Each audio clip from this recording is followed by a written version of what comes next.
Ladies and gentlemen, this is a very special episode that was filmed on the 24th of February 2022. It's a 45-minute interview with Joseph about his life.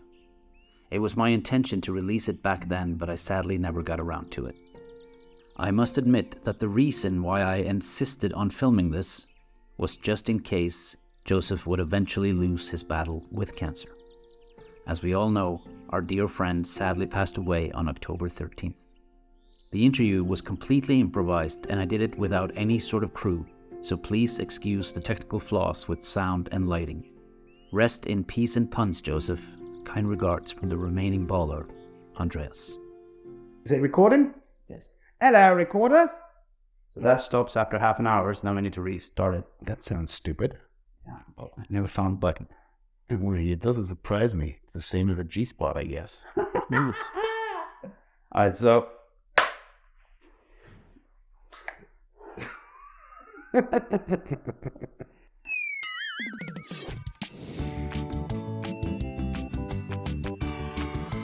Hello. Welcome to a very, very special episode of Having a Ball. Because this is real. I'm actually here. Now I'm touching Joe. That's not a green screen. Okay, that went well. My name is Andreas. This is Joseph Barnes. Hi, that's Hi. me. So this is a sort of a talk show-ish, and we don't know what camera to look at. I'm thinking we'll look at that camera. Look at that camera, and can I look at you? Yeah. Okay. So this is a sort of get to know you, kind of. Let's go through what we've been through. I don't know what why I'm talking about that accent. We refer to this as the David Frost Richard Nixon interview. He's going to do his best Richard Nixon impersonation. I'm going to do David Frost. None of you young people know that reference. I can't remember the line now. I am not a crook. That's my line. Oh, I am not a crook. All right. Anyway, my name is Andreas. This is Joseph. This is Having a Ball. We've set up cameras. We're here in Joseph's parents' living room. Absolutely, we kicked them out for the afternoon. Yes, old people, not old, elderly people who are now vagrants in the street. They should be back at some point. Possibly they'll just walk in halfway through the interview. Yes. Anyway, for those of you who are unaware of who we are, where have you been? And why are you watching this? That's also a point. Secondly, we have a podcast or a video podcast. Both podcast and video cast, I guess. Yes, called Having a Ball, it's written on the cap. And imagine there's a huge audience here. We will cue audience laughter like this. Thank you. Throw it down a bit now, please. All right. Shut it! Anyway, Joseph, tell us why we started this. Well, end of last June, I was diagnosed with testicular cancer. And then things went pretty quickly. The ball got rolling, one could say. You probably look at me. Okay. It's an interview show. I've never been interviewed except on the radio. All right. Well, this is cameras. But yeah, so should I start again? Sure. So I was diagnosed with testicular cancer. A week or so later, I had one testicle removed. Then after various tests, we found out that the cancer had migrated already to along my spine as well as in my lungs. Started chemotherapy very quickly after that. Then was going to get an operation called RPLND, which is going in through the abdomen to find the stuff that's near my spine and not in my spine, because there's quite a big difference. It's next to the vein.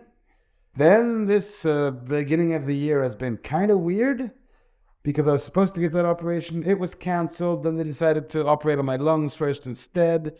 To get a biopsy, they ended up taking off part of my lung. Then I ended up having to have another lung operation and started a new round of chemo 3 weeks ago. And we'll have round 2 of this second season, so to speak, of chemo starting on Wednesday. it's quite traumatic. One could say that.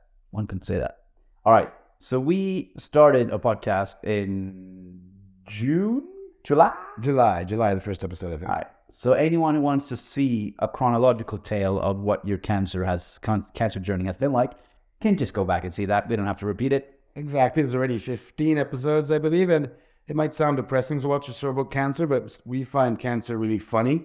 So there's lots of jokes. Does that mean we have A poor sense of humor? No, we don't find cancer funny. We're not making light of cancer at any point. We're just trying to laugh along with it because I find laughter has been a good way of dealing with it rather than just being depressed. Fair. Have people been surprised at your positivity? Yeah, people have been a little bit. People have congratulated me a lot on, wow, it's so great that you stay so positive. And I've kept saying it's not been that hard because I've been lucky despite being unlucky to get cancer. Things have gone quite well, as you can hear in the podcast. The chemo didn't give me too many side effects. I've mostly been able to live my life normally, except for getting prodded and picked and having my blood taken all the time every couple of weeks or every week. Having a tube in my arm at the moment that goes all the way to here. But on the whole, it hasn't been that horrible. So I've stayed positive, and I guess maybe there's a little bit of a snake biting its own tail in a positive way kind of thing going on. When has that ever been a positive thing? Snake biting its own tail. And I just mean that I'm positive, and therefore things are going well. Things are going well, therefore I stay positive in that sense. Circle of life. Exactly, Mufasa. So you have to be Mufasa because I've got the scars. Oh, so you're the evil one, I'm the good one. I guess. Who's Simba then? We probably have to make a baby at some point. The thing we're doing now is to get to know ya. We met in London. 2007? Yes. We went to Met Film School, which is a film school at the Met. Metropolitan, absolutely. A place where they filmed like all the Ealing comedies in Ealing, London. Which the young people don't know what the Ealing comedies are either. It's an old film studio that wasn't in use anymore. But they used it for like rehearsals and stuff. It was still in use. For what?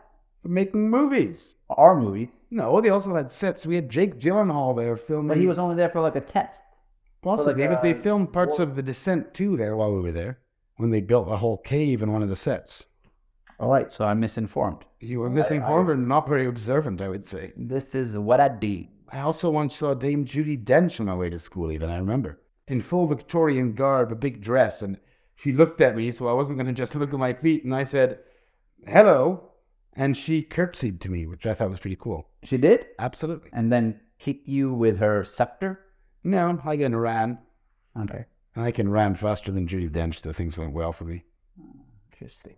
Yeah, we lived in London for about 2.5 years. Yep. Because it was an intensive BA, bachelor degree. Exactly. It's a 3-year program done in 2 years, basically, which meant no holidays, lots of work, and lots of fun.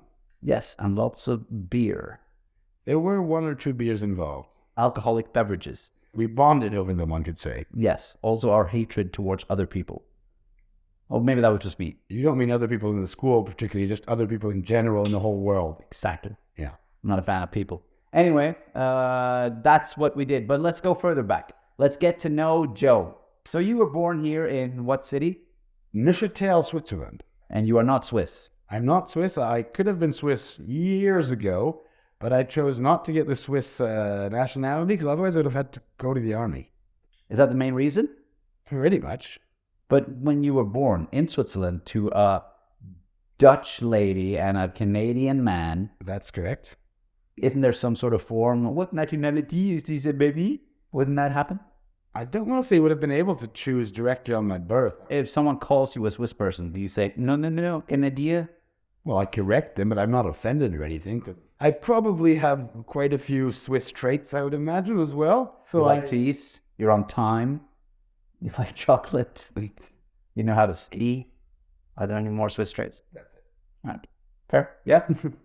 No, I'm obviously not offended, but I would correct someone because I'm not Swiss. All I have is the Canadian passport. Okay. But in theory, you're Dutch-Canadian. In theory, I'm Dutch-Canadian. My mom is still just Dutch and that's it. Because none of my parents didn't get naturalized either. So I am blood-wise half Swiss, half Canadian, half Dutch. But on paper, I'm just Canadian. And you're 100% bilingual. 100% bilingual indeed. I did all my schooling here in French. I do still think in English, though.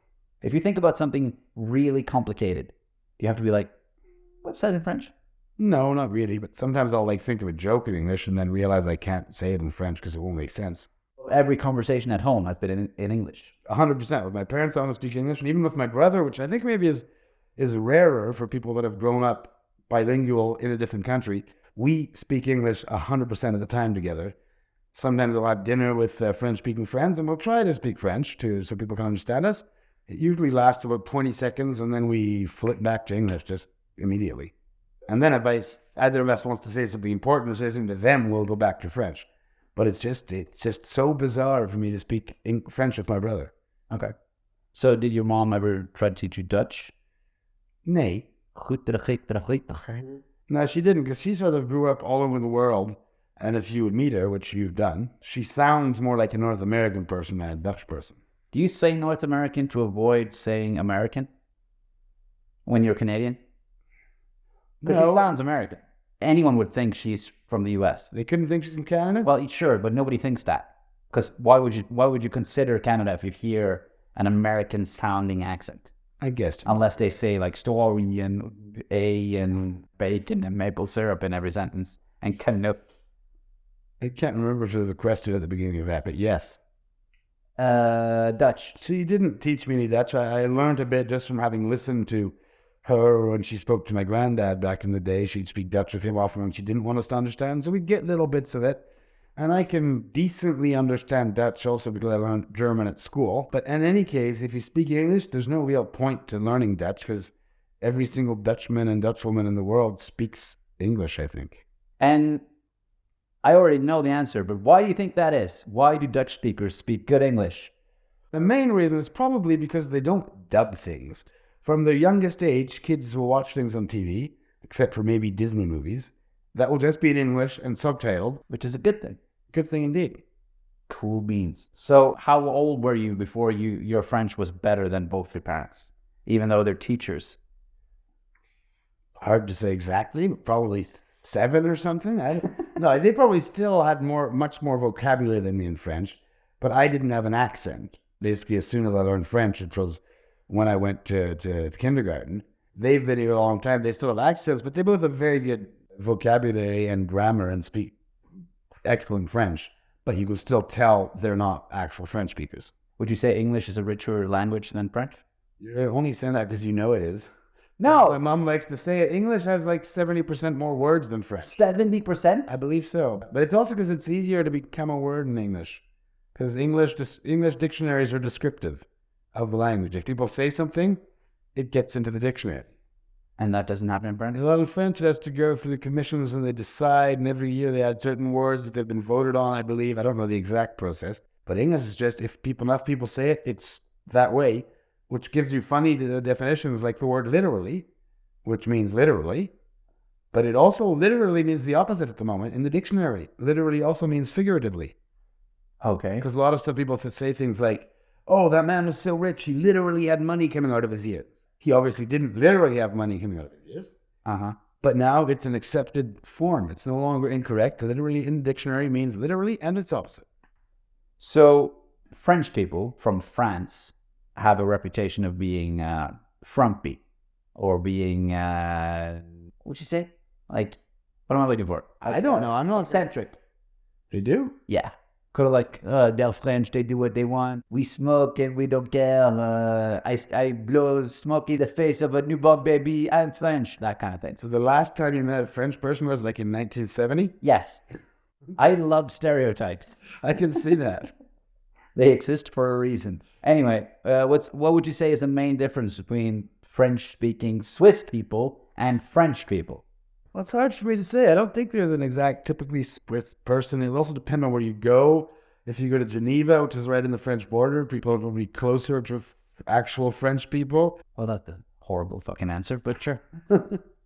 Sorry to disappoint, but then... Sorry. Well, at least Canadians say sorry. What is a Swiss upbringing like? I wouldn't know. I was brought up by a Canadian man and a Dutch woman. Yeah, I'm just saying. But do you ski every day? Do you eat cheap for every meal?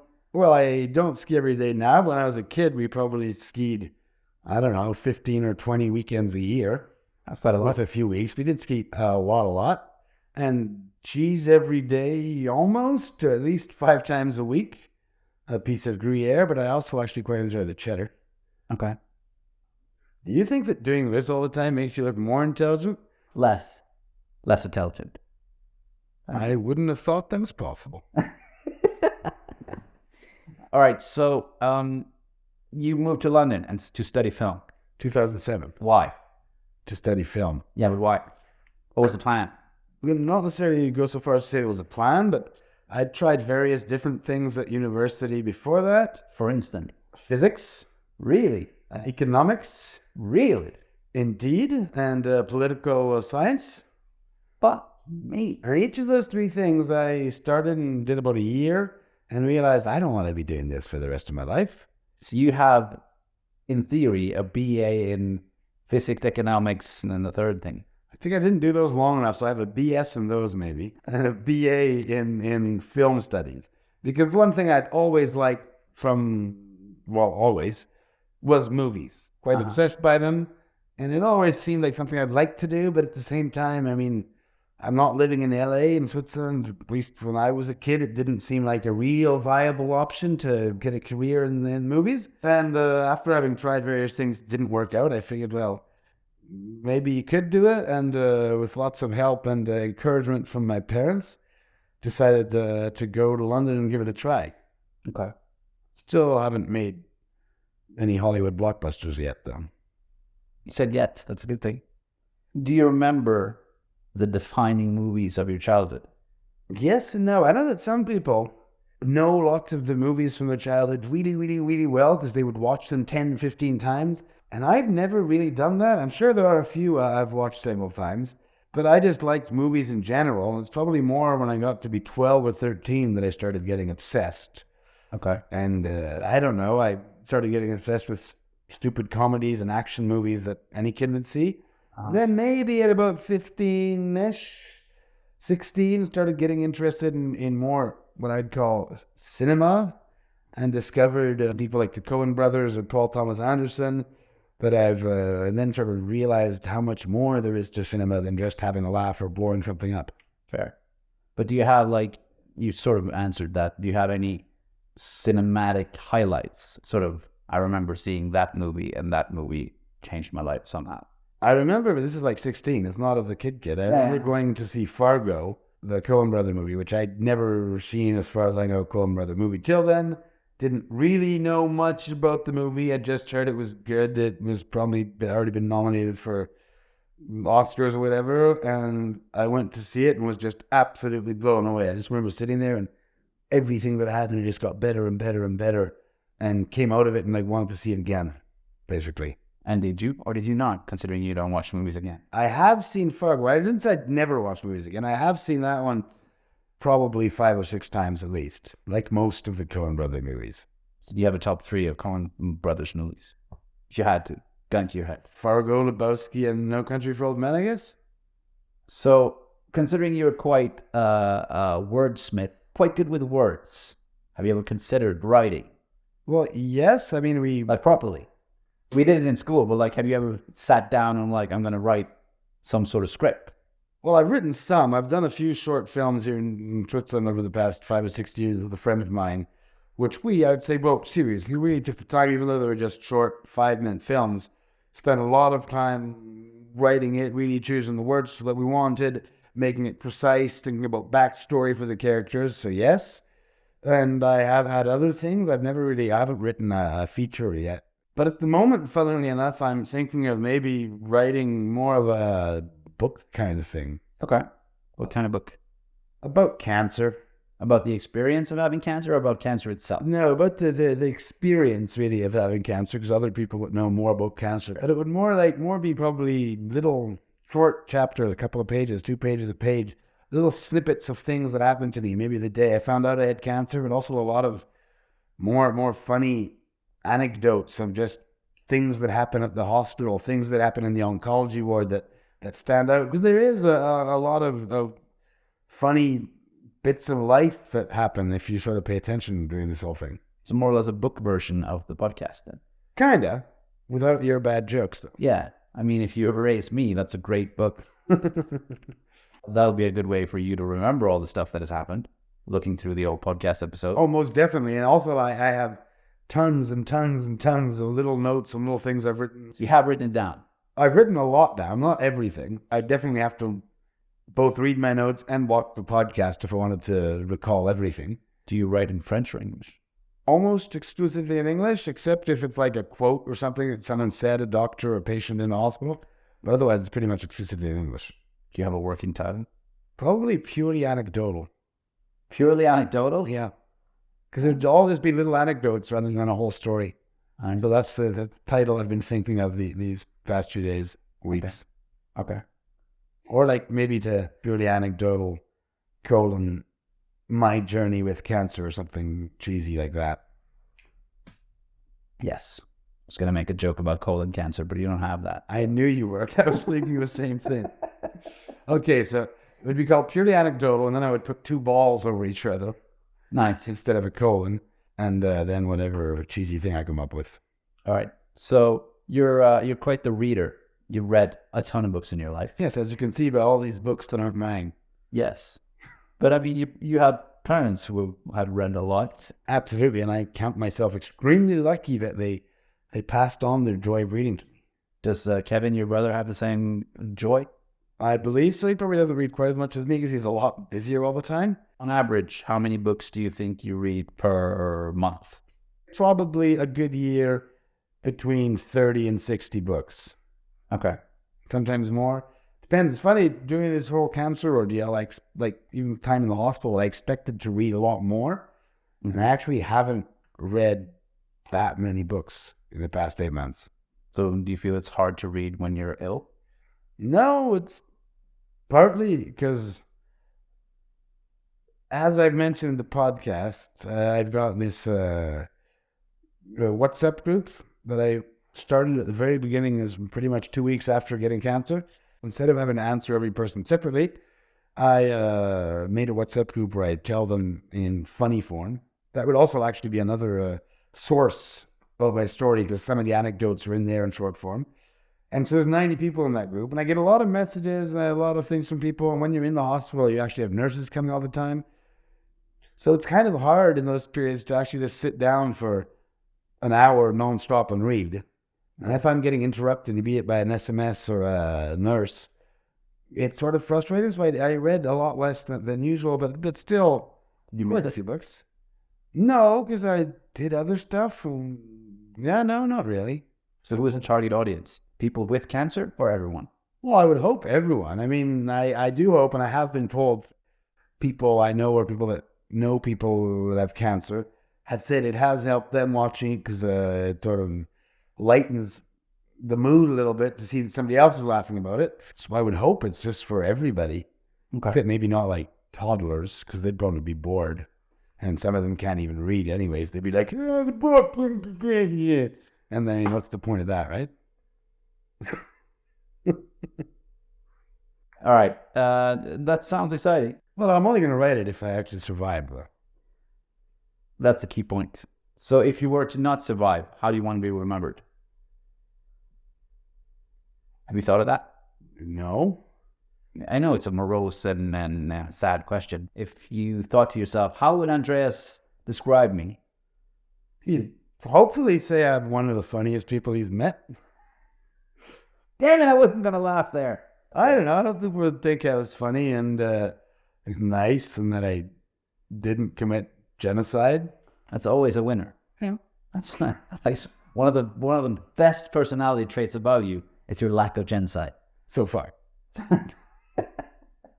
All right, so the name of the show is Having a Ball. And there are some idiots out there. You know who you are.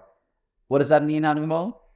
Well, it means to have fun. Yes. And it also means having one ball, in the sense that I've had one removed with an oreectomy, I think it's called, but I probably screwed the word up. And so that's what came to me like very, very quickly.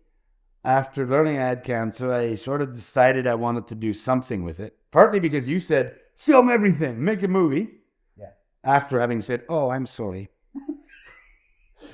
And then I very quickly thought a podcast was going to work, because I knew I wanted to do something with you. You live in Norway.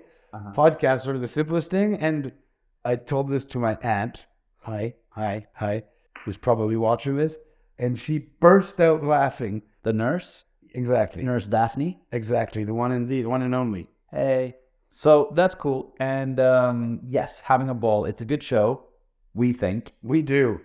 I still think we're not being our true selves in the podcast. We're quite close, but it's much worse in real life. Well, it's much more worse, much more convoluted, and nobody would get any of the references if we actually spoke like we do off air. It would be very entertaining for us, though. We'd get a kick out of it watching everybody be like, who? Huh? What? What's that reference? How many times have you called him Little Dicky in the last 30 seconds? What is that obscure Rob Schneider movie they're talking about for the past 20 minutes, and why? But my dad has watched all the episodes, and he says that he doesn't understand about 50% of our references, but he enjoys that we enjoy them in the show. That's odd. That is odd. My dad, for anyone wondering, my dad's name is Odd, as in weird, Odd Eric. So while I've been here in Switzerland, I've been saying, hey, that's my dad. It just means that's weird. Exactly. Yeah. So we're in Neuchâtel. Switzerland, indeed. Yes, that means Newcastle. It does indeed. Is there a Newcastle here? Well, it's like 1,000. It's 1,000 years old now, I think. So it should be called Old Castle. Yeah, but we don't change the names as things go. Is old in French? Vieux? Vieux? Vieux. Vieux-Châtel, no? I think that does exist somewhere, but in France probably, but maybe it's in Switzerland. Okay. But yeah, no, we had the 1,000th anniversary of the town 11 years ago, so it's no longer that new castle. It's a beautiful castle. Come to Neuchâtel. Not everybody has cancer here. That's true. Most people don't. Yet. Yet. Very charming country. And a bunch of my friends said, you're going to Switzerland, eh? Because they're Canadian. They probably said, you want to Switzerland, eh, Andreas? Are you going there with your cross-country skis? Yeah, that was the thing. Everyone wondered if I was going skiing. And then I said, no, I'm there to visit Joseph. Then I said, he has cancer. And then they all started crying. But anyway, they said, what the hell is there to do in Switzerland? And apparently nothing. No. Drink. That's what we do here. Mostly you. Yeah. We went to your friend the other day, Nils, Swedish guy. Hello. I made sure to have him invited to Swedish guys so he wouldn't feel too far from home. Yes. And it was a Monday, and he served me 20 rums, 20 different bottles of rum. Like, you didn't drink the 20 bottles. No, because I'd be dead. But, that would be a nice way to go. That was, as you said, probably the best Monday in your life, no? Yeah. Spread-wise, and company-wise, and view-wise, and Swiss-wise, and Edelweiss. I was thinking you'd say that one. I was thinking it. Nice. Well, it's nice. All right. So yeah, that was very good. It's been wonderful to be here in Vieux-Châtel, the new name. Question is, how long is this episode, and what are we covering? Well, so far I've been covering my balls since the beginning of the episode, but hey, I can change that if you play the music to the full Monty. This is true. We're back. So we had a little break. Thank you, Paul Schaefer, for the music. Hey, Paul. Again, that's another little taste of those references that nobody will get. So in the intermission, while we groomed the horses and... So we're only halfway through? Who knows? In the intermission, I asked Joe, is there anything interesting about you? And his answer was more or less no. But then there is one thing. Apparently, you're a man of the cloth. Well, yeah, kind of. It's kind of funny because I'm not a religious person at all. But I am actually a reverend. Okay. Not the Leonardo DiCaprio movie. Not the Lieutenant. You should brush up on your English before coming to Switzerland next time. Well, I am Norwegian. But yeah, I do indeed like eating reindeer liver inside a dead bear. That's true. That's my real religion. Cool. All right, so you're irrelevant. No, you're a reverend. Yeah, I'm a reverend of the faith, a religion called Judaism. Which is from your favorite movie, The Big Lebowski. And it's not the first movie to do this. It's actually spawned a religion. About 15 or 20 years ago, a guy was on vacation in Thailand. I can't remember his name. And he thought there was a religion to be made here. And he started a very simple religion where the basic tenet is just don't bother other people and take it easy. Kind of like the dude, hence Dudeism, from the Big Lebowski. But so I do have a piece of paper that says I'm a Reverend Joseph Barnes, says that I can officiate at weddings, at funerals, any other baptisms, any other religious ceremonies. What was the reason why you got this thing? It's actually a Christmas present from some good friends of mine. I thought I would really like it. So you didn't have to do anything? I didn't have to do anything. I had to sign something, which they got me to sign, I can't remember how, without knowing what it was. Okay. And then I got a few weeks later this whole thing, and so then it really thrilled me. And there are now like 350,000, I believe, people in this religion. Those friends who got you to sign, are they by any chance Nigerian princes? No, they're not. That might explain why I have no money left. Maybe they are.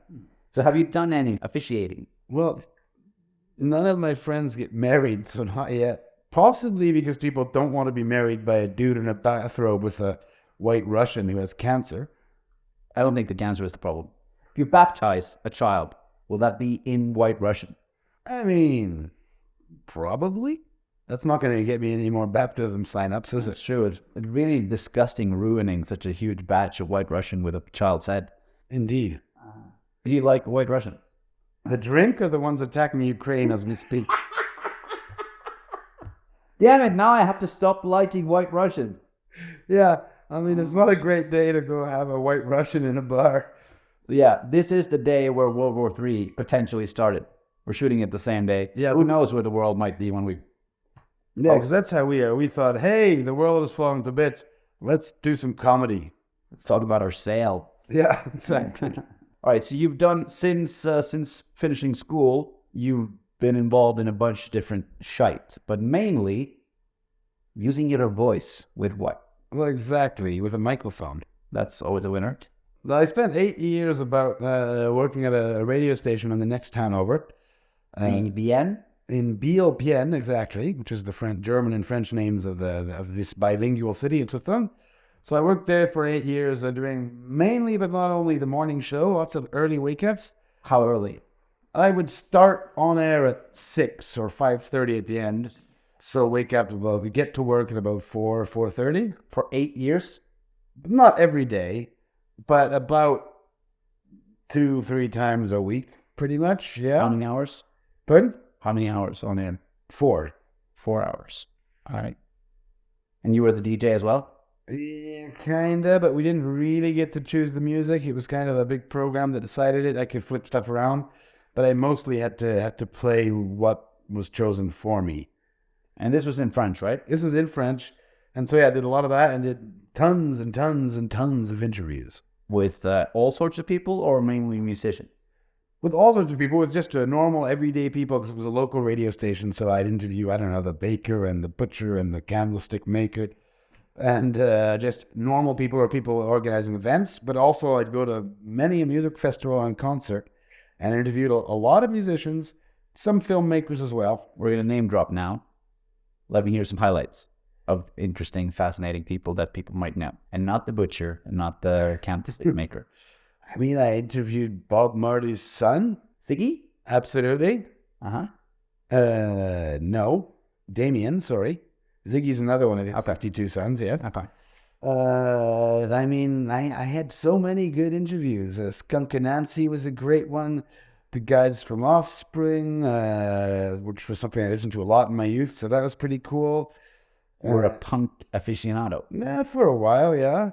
I got to get the guy from, I can't think of his name just offhand, the singer from that song. Oh, that song. Stuff.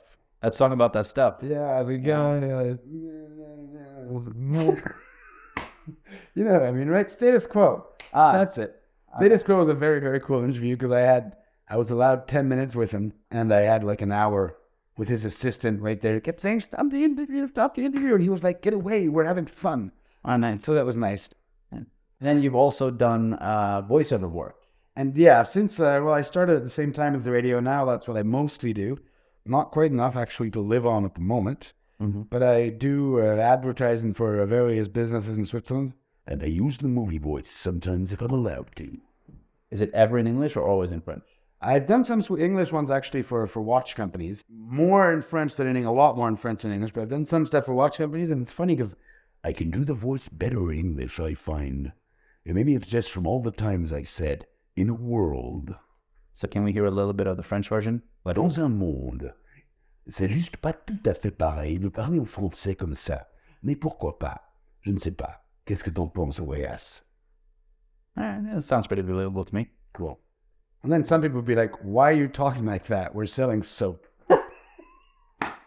Or something. Beautiful. Beautiful. All right. See, one thing I would do on the radio when I interviewed people was prepare questions. Just throwing that out there. It's weird because when I do this professionally, I have a whole different attitude, but I know you so well that I feel like everything I ask you is just stupid. I'm sure it is weird because I did have to once in a while on the radio too interview artists, musicians that I actually knew. Uh-huh. And it was always kind of weird. Personally. Yeah, that I knew personally outside of the radio, and it was always kind of weird because then you sort of want to do a mixture of in-jokes which are not going to make sense to other people, and that, and it is a bit weird, yeah. All right. I'll give you that. Fair. So your name is Joseph. I call you Joe. Most people here call you Joey. Your parents call you Joey. Your friends call you Joey. As my dad says, call me anything you want except late for dinner. And I'll be happy. All right. Have you had any nicknames apart from that growing up? Joey Jojo Josephson?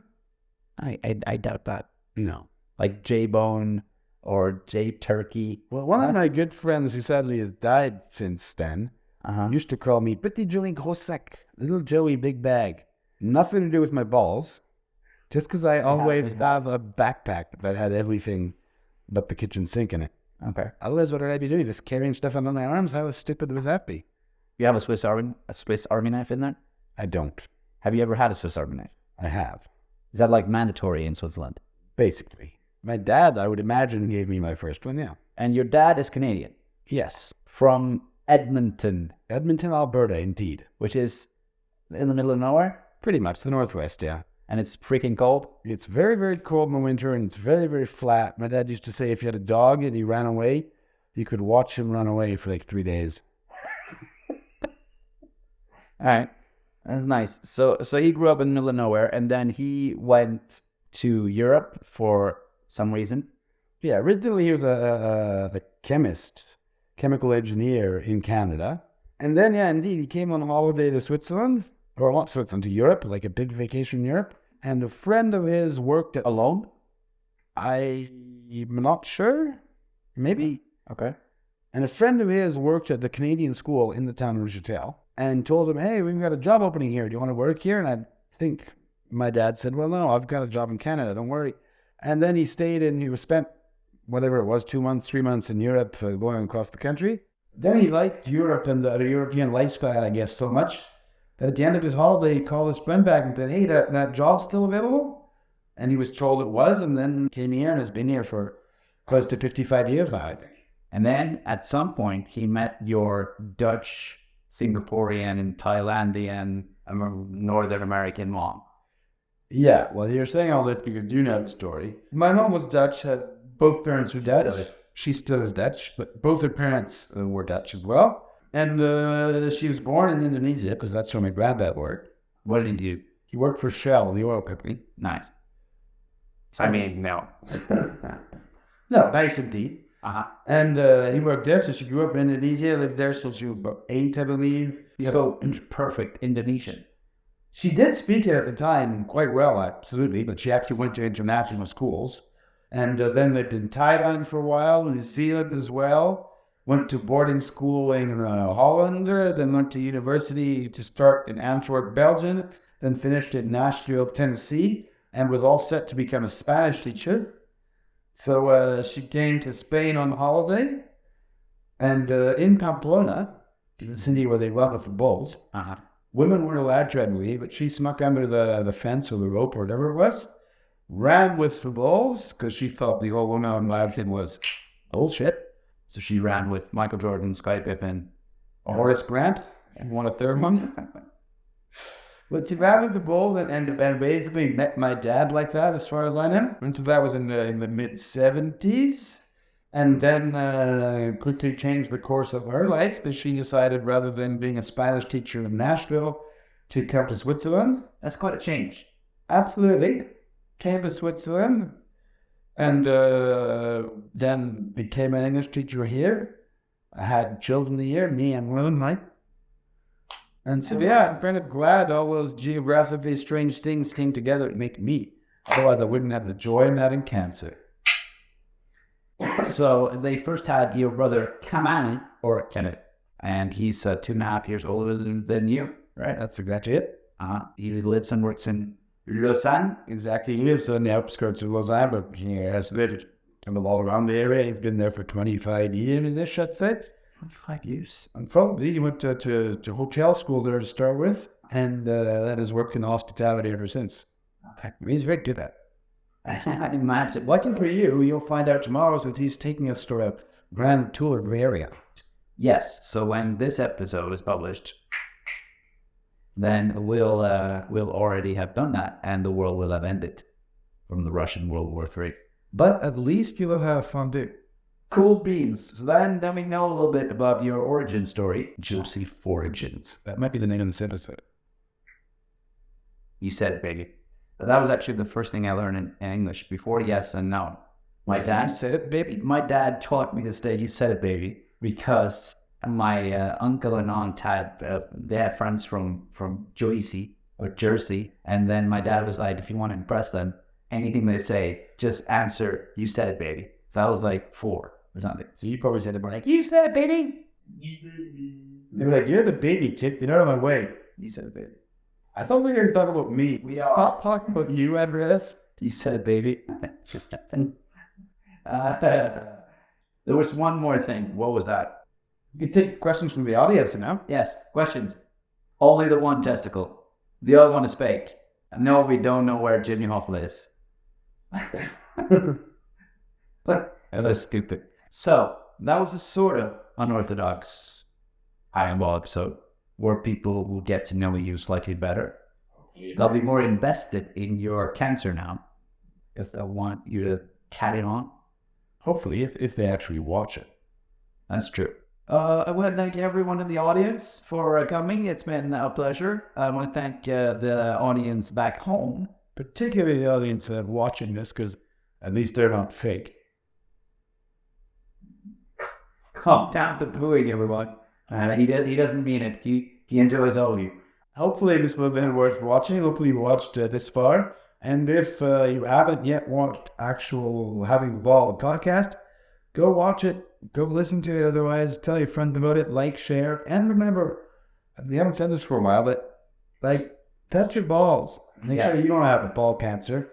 Because, you won't be able to do a podcast about it. There already is one. That's true. Look for lumps anywhere and everywhere. If the lump is not supposed to be there, call someone about it. Because this is sort of like a cautionary tale, because you went to the doctor because you experienced back trouble. I had back pain, went to the doctors 3 days later, basically found out I had cancer, yeah. Which means the cancer had migrated to your spinal area. Probably, yeah, exactly. Does that mean that most cases of testicular cancer are not noticed until it's on a long time? No. I think I didn't notice, or I noticed too late. Was there a big lump on the testicle that is now removed? Yeah, there was when I had the back pain, but I didn't really notice it because of the back pain. Okay. But do they have an estimate of how long potentially there was cancer in your testicle? Never asked. And nobody said it. Nope. So that's the thing about you. You don't ask questions. I do, because I'm the question asker. You think. I know what you're thinking. You're thinking things. You thinker. That was a licorice pizza reference to all those who didn't get it. Yeah. Which is probably everyone.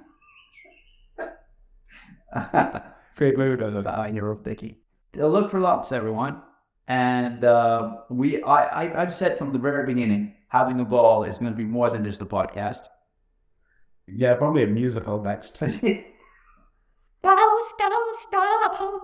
Now, like a thing. It's going to be a thing, that's for sure. just because we want to arrange having a ball and having a ball tournaments. That would be quite fun. For instance, pétanque. Pétanque, the boules, French game that I take quite a lot. Yeah, I would enjoy playing and having a ball tournament. We start with that because that is the one closest to your heart and your testicles. Having a ball, boom. And then we'll move on to bigger sports, tennis. Roger Federer will play with tennis with a hang a ball. We'll have football, even though you don't like it because it's still the biggest sport in the world. Cheese balls? Cheese balls? Balls of cheese. Because I like cheese. Yes, that's a sport. We'll have golf. And the benefits of all these things that you guys can help us set up will go to cancer research. Or paying no rent. And paying his rent, but mainly cancer research. Absolutely. That'll be good. If we could do that, I'd be happy. I at least wouldn't have had cancer for nothing. Money for nothing and cancer for free. That's... Thank you, Mark. Yes, the Knopfler. Anyway, I think we'll leave it at that. I think we've overstayed our welcome by quite a while. We overstayed our welcome in July of last year. You said it, baby. Yes! The comeback. All right, that's it. Maybe this won't even be edited and we'll never see it. Maybe this house will be in ruins after the Russian plane that's flying by right now.